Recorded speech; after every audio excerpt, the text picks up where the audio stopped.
first down. They hand off to Marlon Mack. Huge hole, 50-yard line. He's at the 40, still going near sideline. He's at the 10. He's at the 5, and he will score. Touchdown, Marlon Mack. Touchdown, INDY.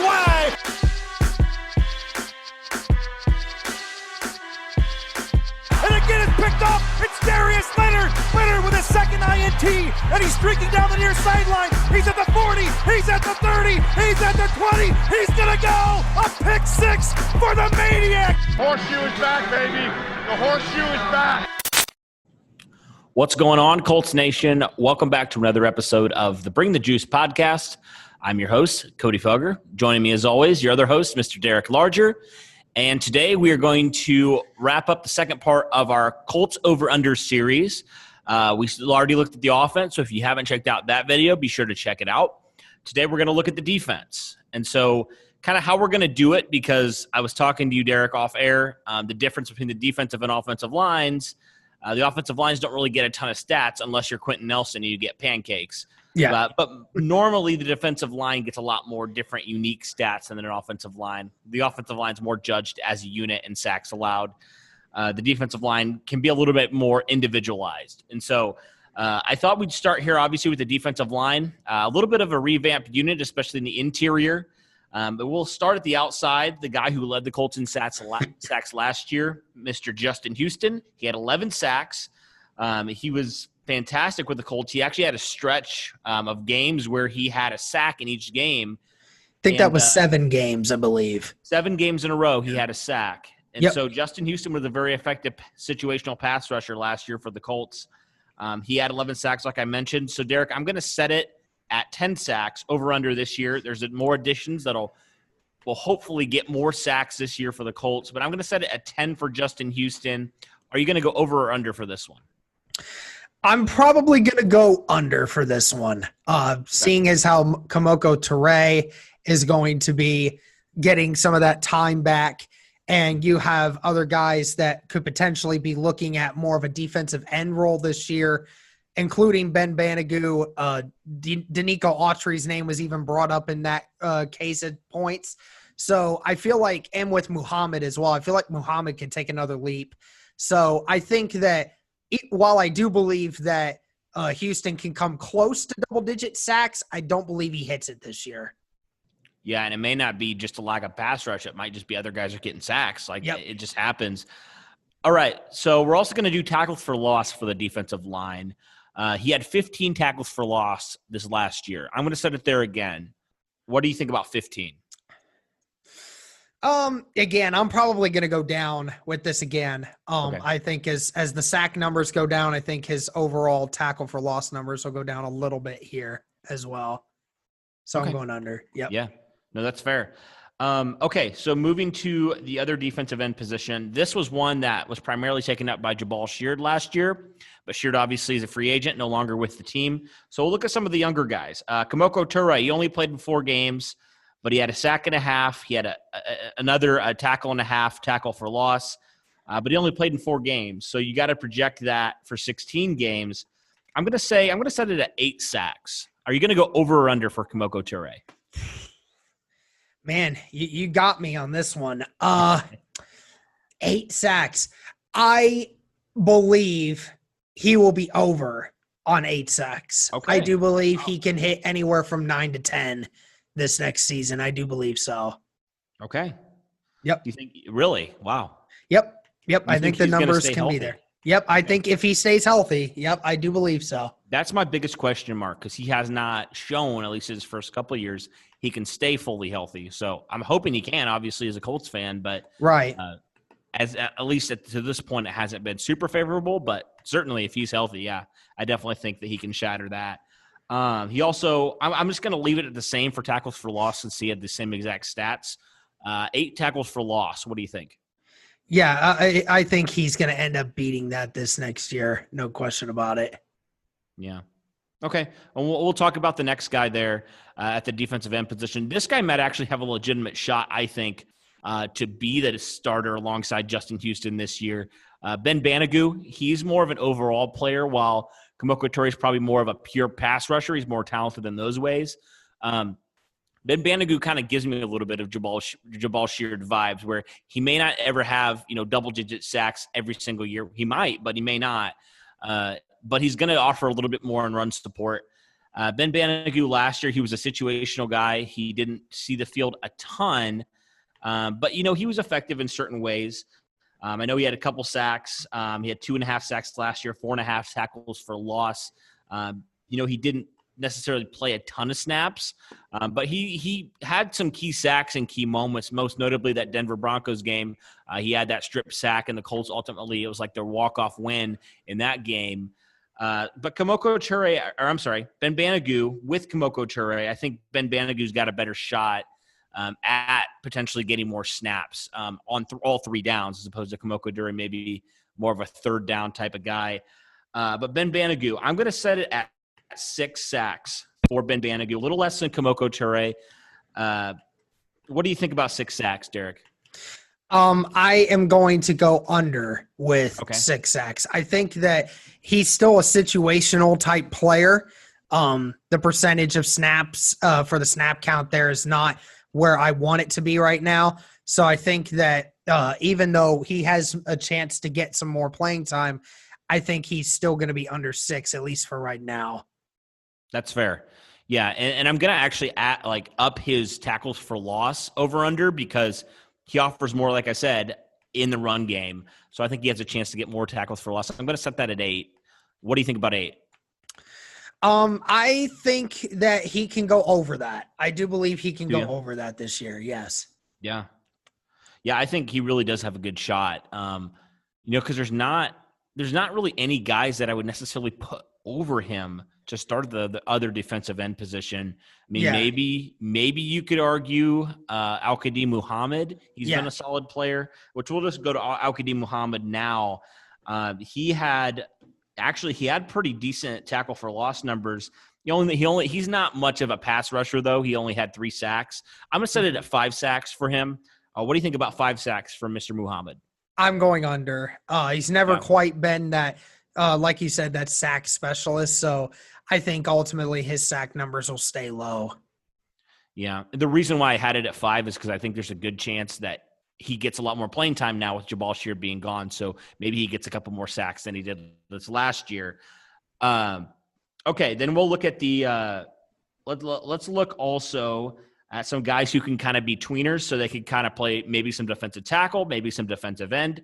The first guy, Nikko Autry. It's crazy just looking at Nikko Autry when he was, when the Colts got him and they originally signed him to his 2018 season, which was phenomenal. He had almost double-digit sacks. And then last year, it all came crashing down again, back to reality. He only had 3.5 sacks. He was the only player out of that Colts 3 technique position last year that had 3.5 sacks. Now, obviously, you bring in Deforest Buckner, so Nikko Autry is not going to be the starter at that 3 technique. But he's played a little bit of defensive end as well for the Colts. This last year, he only had, like I mentioned, 3.5 sacks, but he had 7 tackles for loss, which is pretty decent. So I'm kind of looking for potentially maybe not a 2018 season for Nikko Autry, but he could have a chance to get his sack numbers a little bit better than last year if he plays more defensive end. So I'm going to set it at 6. What do you think for Nikko Autry for 6? For me, I have the number set right at around 5.5. So I'm probably going to go under if that's what I'm going to bet my money on. Okay. That's fair. And he had 7 tackles for losses last year. So I'm just going to keep it there. 7 tackles for loss. What do you think? I think I'll go over that. I think he gets a few more plays this year where he can get some one-on-one matchups that could help him. Right. I think so too. That's the reason why I had it a little bit more than last year. Deforest Buckner, he just helps everybody on that defensive line. He can eat up double teams, and a lot more guys can get more one-on-one opportunities. And we've seen Nikko Autry, he's shown at certain times he can whoop some offensive linemen when given the chance. Mm-hmm. So I think there's a good chance he does bounce back this year and have a solid season, maybe as a starter at defensive end, but also even as just as a rotational piece in the backup. I think he has a chance to do that as well. And we'll move to another guy that you kind of like. He's played a couple different positions. He's played defensive tackle. He's played some defensive end as well. Taekwon Lewis. Now, Taekwon Lewis originally was taken in the second round, right? And he's just such an interesting guy because he really didn't have much stats last year, like at all. I mean, I don't even think he had a sack last year. He had one tackle for loss. He didn't really see the field much at all last year for the Colts. But another opportunity potentially. This is maybe his final year in Indianapolis if he doesn't step it up. I honestly don't really know what to do for Taekwon Lewis. I can't get a gauge on him because he could be really good, but he could also potentially be a healthy scratch like we saw last year, or maybe it could even be a surprise cut at the end of camp. I mean, we just don't know with Taekwon Lewis. So I'm just going to go very low ball here, and I'm just going to give him 2 sacks potentially, and maybe that's way too under, Derek, and you can scold me for that. What are you thinking about Taekwon Lewis?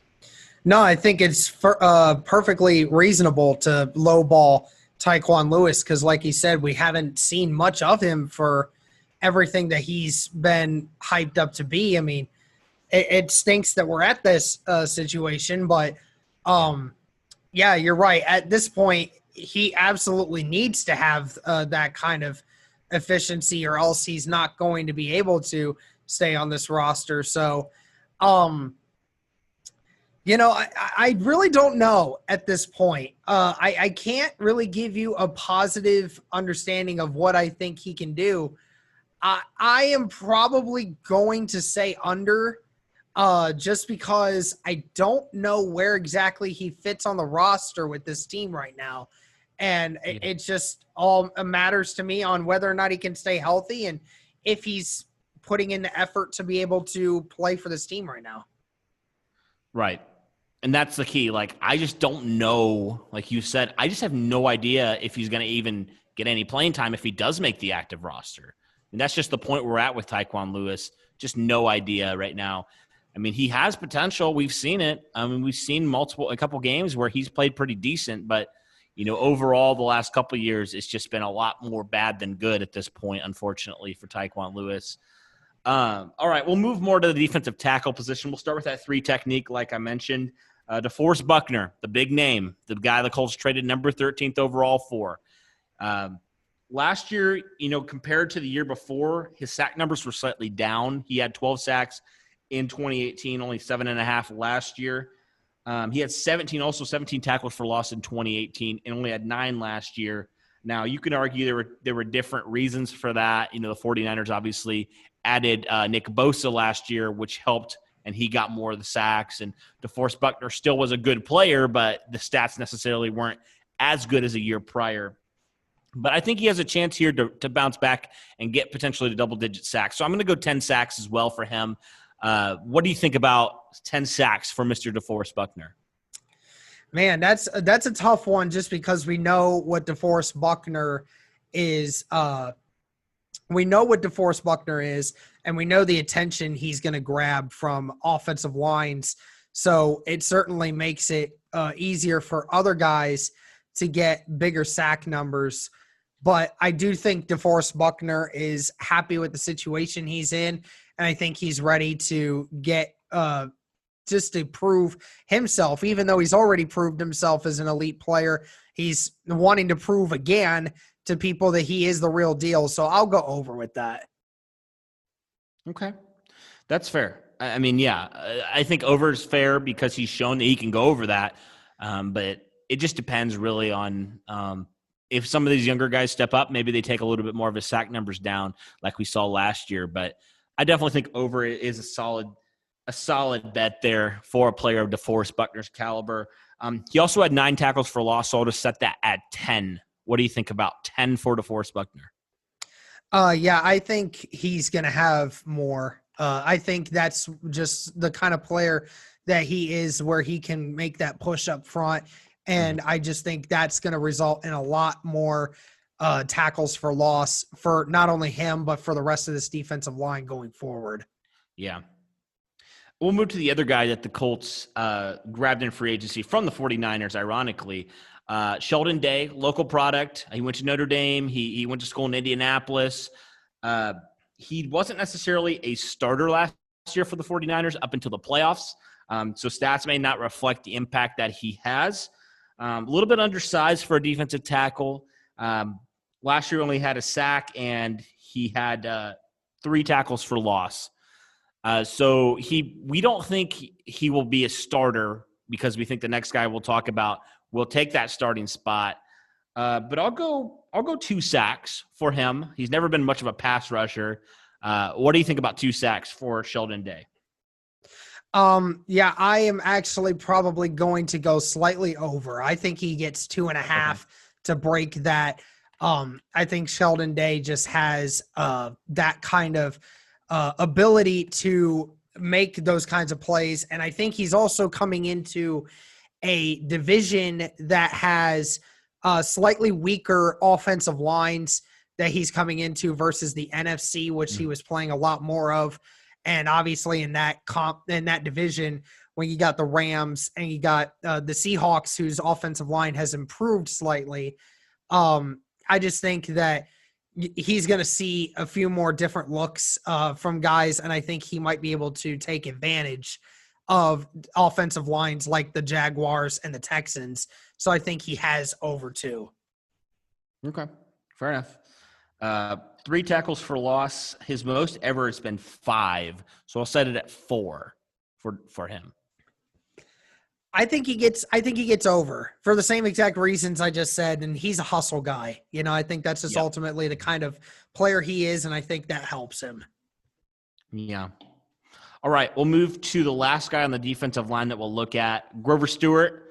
Last year, he had kind of a breakout year. He wasn't originally the starter week 1, but the Colts bench Margus Hunt, the old starter. Margus Hunt no longer with the team, and so Grover Stewart took over, and he performed pretty well. More of a run-stopping guy than anything, but he offered a little bit in the pass rush department. He had 3 sacks last year. So I'm going to set it at 4 for him, for Mr. Grover Stewart. What do you think about 4? I think that Grover Stewart gets more than 4 sacks. I'm going over. I think, again, just with the addition of Deforest Buckner, Grover Stewart's going to get a lot more one-on-ones this year. And I think even though he's not that elite pass rusher that we know of, I think, getting 3 sacks the last few years for Grover Stewart has, been with him still trying to progress. And from what this team has been saying he's been doing, I approve of what Grover Stewart is, and I think he's going to do a little bit better this year. Yeah, and I would assume you'd think the same about his tackles for loss because they weren't eye-popping. He only had 5 last year. I would assume you'd say that'll be up as well, just for the same reasons. Yeah, probably just a little bit up, yeah. Okay, makes sense. All right, we'll move on now to the linebackers. So this group is going to be – we're going to kind of look at a couple different factors here for this group. First off will just be the tackles. So I'll just set a number for tackles. And then we will also look at forced turnovers as well. Some of these guys are better than others at forcing turnovers, so some numbers will be a little bit different. We'll start with, actually, surprisingly, the Colts tackling leader last year, Anthony Walker, middle linebacker. He had 124 total, 84 solo. So obviously Darius Leonard missed some time last year. Anthony Walker did not. So Anthony Walker obviously was going to take up a lot more of the tackles. But I'm going to set it at 120 for Anthony Walker this next year. Do you think that's shooting too high, or are you going to go under? I think that's a decent number, but I think it's a little too high. I'm going under. I want to make sure I look at these numbers again, just so I can make sure what exactly I'm looking at for years past. In 2018 had 105 combined tackles. That's right at about where I expect him to be at, around 100 tackles, because, being that middle linebacker. But with Bobby Okariki coming in the way I think he will be, and, just simply Darius Leonard being what we all know he is, Anthony Walker will get some good tackle numbers, but I do not expect, unless the linebackers go injury prone again, I don't expect him to hit 120 tackles this year. Yeah. And then last year, kind of looking at the turnovers a little bit. So Anthony Walker's never been like, you think of Darius Leonard, Anthony Walker has never been in terms of turnovers. But he was pretty decent last year overall. He's more of a solid player, I would say, as opposed to just a guy who's forcing turnovers every second. So Anthony Walker last year, he had an interception. He had a forced fumble. So he only had 2 turnovers forced last year. I'm going to go 3 turnovers forced this year. I think he's going to step it up 1. What do you think? Are you going to go over under for Anthony Walker? I'm going under. I think he's going to get the same of what he did last year. Because like you said, he's never been one that's, too crazy with turnovers being forced. So I think that's where he stays. Okay, sure. All right, Darius Leonard. He had 121 tackles last year, obviously down from his rookie year where he broke the Colts tackle record, but he was still an effective player. And he was hurt. He did not play all 16 games. So you got to think if he plays all 16 games, he's going to improve on this in this area. So I'm going to go 130 tackles for Darius Leonard. You going over or under? I'm definitely going to go over. I think that's perfectly plausible. Like you said, as long as he doesn't miss 4 games, even if he misses one less game, I think he breaches that. So yeah, I think he hits 130. Okay. Fair enough. Then last year, he actually had 7 combined turnovers forced. He had 5 interceptions. He had 2 forced fumbles. I think he can improve on that. I really do. I'm going to set it at 8 for Darius Leonard. Do you think he can improve on that? I actually think he's going to go under that. Really? I think he can be right at about 6 or 7, but I mean, it's just so implausible for me to think that he can get more than 8 turnovers. That's just incredible for a linebacker. But then again, it's Darius Leonard. We know he has the chip on his shoulder. Maybe I can be one of his fuel sources. But I don't know. That is incredible. I mean, just 7 turnovers last year. I mean, he went from, because obviously he's had 6 forced fumbles to go along with it. I mean, this dude just is a turnover machine, but that's just way too hard for me to say he's going to be over that. I want to say that, but that's just crazy. Yeah. But I mean, Darius Leonard, he's crazy. So, he is crazy. He's the maniac for a reason. So maybe he does do it. That's why I'm half tempted to say yes, but I don't want to push it too much though. Yeah, that's fair. Yeah, I don't know. I just have this feeling Darius Leonard just is going to – he wants to get like 200 tackles or something like that. He wants to get like double-digit sacks. I mean, all these crazy numbers. Darius Leonard, if any player could do it, I feel like Darius Leonard could certainly do it. All right. Next guy on our list, Bobby Okariki. He was a third-round pick last year of the Colts. He didn't originally start to begin the season. But he eventually found a role at that Sam linebacker position. He had 65 tackles last year. You got to think he's going to improve on that. He was only a rookie last year. I'm going to go 80 tackles for Bobby Okariki. What do you think? Over, under? Yeah, I think that he's going to go over that. With his extended role this year, what we think he's going to do, I do think that Bobby Okariki will reach 80 tackles this year at least. Mm-hmm. And he also had 2 forced fumbles last year. He had an interception, but didn't technically count because it was on a 2-point conversion. But he's a guy that similar to Darius Leonard. He forces some turnovers. You got to think he's got to force more than 2 this next year. So I'd assume, Derek, you're going to go over 2. Yeah, I will go over 2. I think he can definitely get 3 or 4 this year, just from what I saw in that short stretch that we saw last year. Yeah. There's only really one other guy that I'm going to actually mention in this linebacker room because he played a few snaps. I mean, he didn't play a ton because the linebackers were pretty healthy last year.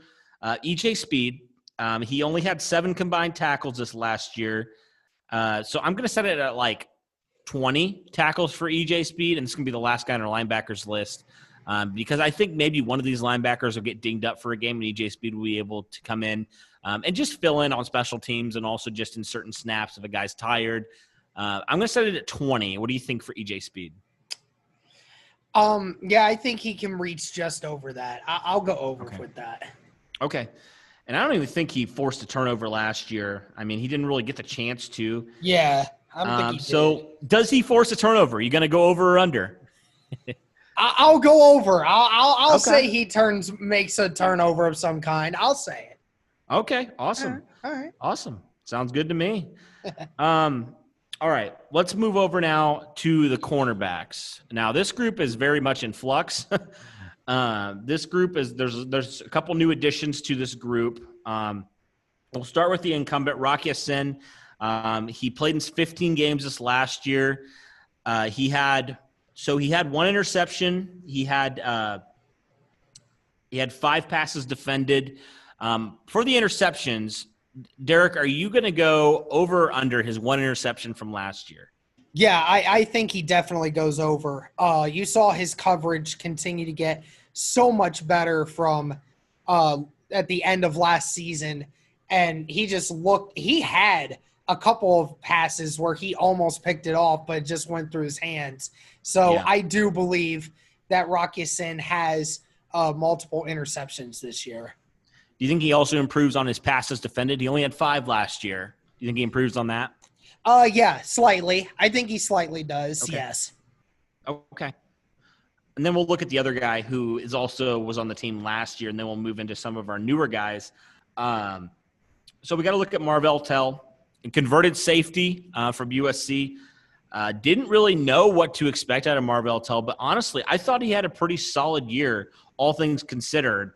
As he made that transition, to the cornerback position. Yeah, he's a big body guy. Like, he really is. Mm-hmm. He didn't see the field a ton last year. Yeah, there was like a 5-game series in that last year where they were having corner issues, and Marvell Tell came in and really stepped up well in zone coverage. Yeah, he really did. So, yeah, I mean, he had 5 passes defended. He didn't have an interception last year.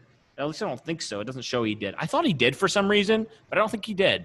Marvell Tell did not have an interception last year. Do you think, Derek, he gets his first NFL interception this year? I think he can get one. Yes, I absolutely believe he can. Yeah. I mean, really, this all depends on Xavier Rhodes and some of these other guys. If they perform poorly, does Marvell Tell get more time? And maybe that changes our projections a little bit. I mean, who knows? Mm-hmm. He also had 5 passes defended. Do you think he's going to stay there, go over, go under on that? I think he could go over with that because I think he's going to improve slightly on his man coverage this year, and that's what I expect. Yeah, that's been his biggest knock is man coverage, which is kind of crazy considering he's like ginormous. But, yeah, I certainly think he has a chance, honestly, to ascend to another level. I mean, you think about it, he's only had 1 season under his belt as an NFL corner. And all things considered, I think there was more positives than negatives last year, we can say, watching his game. Still has things to develop on, but I think he definitely has a chance to be a really solid player for the Colts moving forward. So Xavier Rhodes, we'll move on to him. Xavier Rhodes is so interesting to me because 2 years ago, he was a first-team All-Pro, one of the best corners in the league. These last 2 years, it's just been not good for Xavier Rhodes, especially this last year. He has gone majorly downhill. He made the Pro Bowl, which is kind of crazy to think about this last year. But, I mean, he didn't even have an interception in 2019. He only had 6 passes defended. So, I mean, it was kind of, Pro Bowl is already a joke if that tells you anything. Jacoby Brissett almost made the Pro Bowl last year. So do you think he gets back a little bit? Do you think he gets a couple interceptions? Do you think he gets any interceptions this next year for the Colts? I will set the over-under at 2. That's me personally. I think he can get an interception just because of the way he likes to play now in zone. I think that's just his comfort zone. So I think that's why I like Xavier Rhodes to at least have a couple different turnovers this year. Right. And he had 6 passes defended. I mean, more than Rocky Sin, more than Marvell Tell. Do you think he improves on that, though? Do you think he can have more than 6 pass defense? Yes, I think he can because he's going to be healthier this year, at least at the start. Mm-hmm. So I think that ultimately will help him to at least get started off on a better foot. I hope so. Yeah, we hope so too. Yep. We don't want to repeat it last year. That was an absolute disaster. Yeah, to say the it least. must have sucked for him. It really must have. Oh, I bet. The Colts also brought in another corner. He's a journeyman type of guy. He doesn't really have the pedigree of a Xavier Rhodes, but he's had some moments where he's been a solid player. Most recently with Cleveland last year, TJ Carey. He started 6 games last year for the Browns. He actually logged 1 interception, 4 passes defended. He's more of a depth piece, I think, that we look at right now, maybe a backup slot corner to Kenny Moore. Do you think right now for TJ Carey, his numbers will be any more improved from this last year from 1 interception? I'm going to set it at 1 interception. Do you think it's going to be more or less?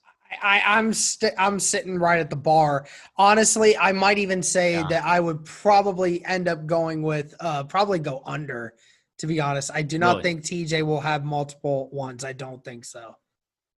Okay. And then passes defended, I mean, he had 4. So, I mean, that's solid. Do you think he'll have more than that or less than that? Probably go more than that, slightly. You think so? Yeah. Absolutely. Okay. All righty. I think that's all our corners. I mean, Isaiah Rodgers maybe we can talk about, but he hasn't played a snap in the NFL. Yeah, we won't go Isaiah Rodgers yet. That'll just be for maybe another episode or something like that. Well, we'll move on to our safeties, though. Let's move on to our safeties now. The free safety position, very interesting position with Malik Hooker. He played in 13 games last year. Really, I mean, he only had, when I look at it, 2 interceptions this last year, 3 passes defended. Do you think in the interception department, Malik Hooker, I'm going to set it at 3. Do you think he's going to go over or under that? Oh, man. As much as I really wish Malik Hooker would, I don't think so. I'd have to see something first. So I'm going under. Really? Yep. I'm surprised, actually. I am surprised that by myself, but I've been surprised at how little we've gotten from him as of recently, so I don't expect much. Yeah, I mean, I'm just surprised because it's a contract year. I would think he maybe would ball out a little bit more, but I totally get it. Like, maybe. Been up to this point, nothing spectacular. He's been solid, but hasn't lived up necessarily to being selected that early. Yep. He had 30 tackles last year, so he's not really a huge tackle guy.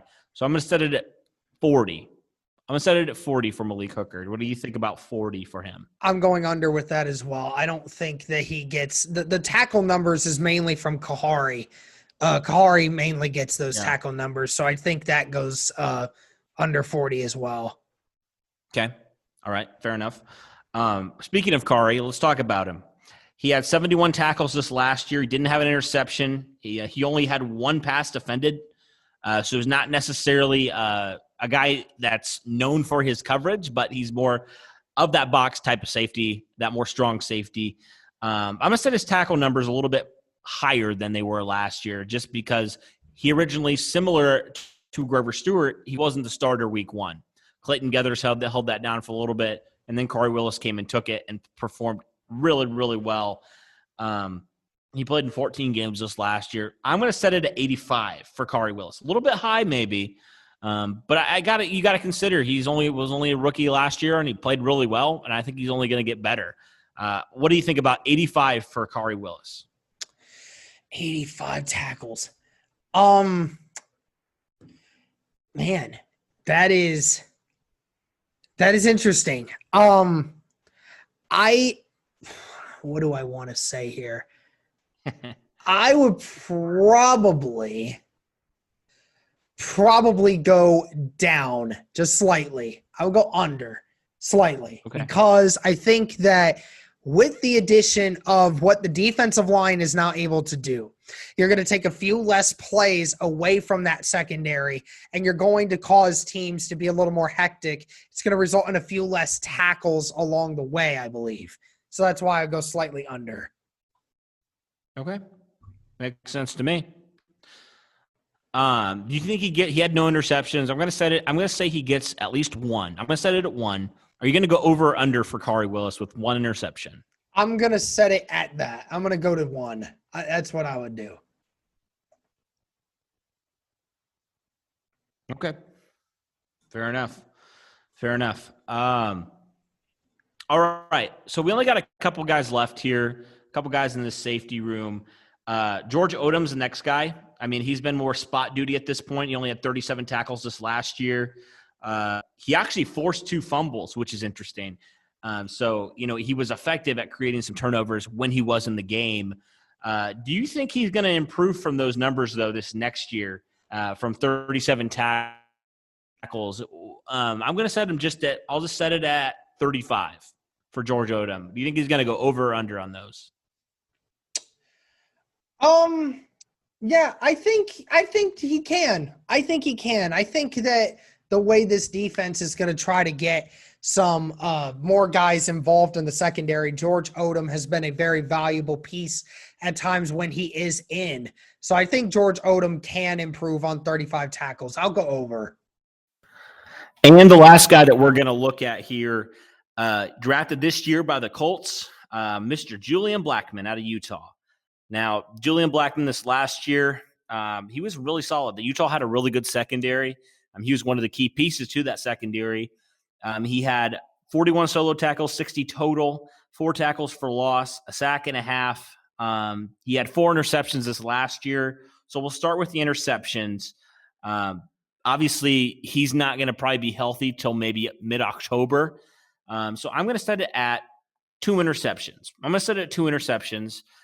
What do you think, Derek? You think that's too high, or do you think that's just right, or what are you thinking?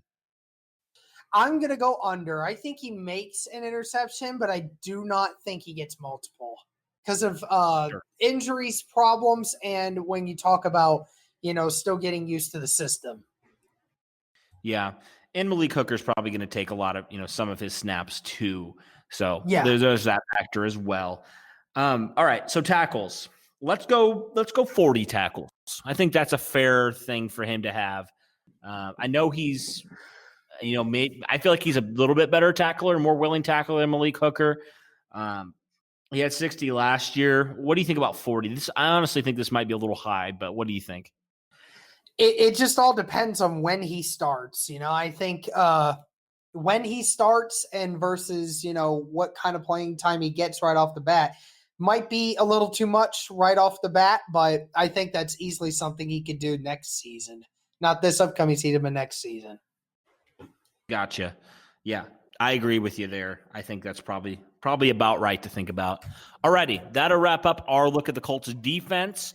Our over-unders. What do you guys think about our thoughts on the stats for the Colts coming up on defense in this 2020 season?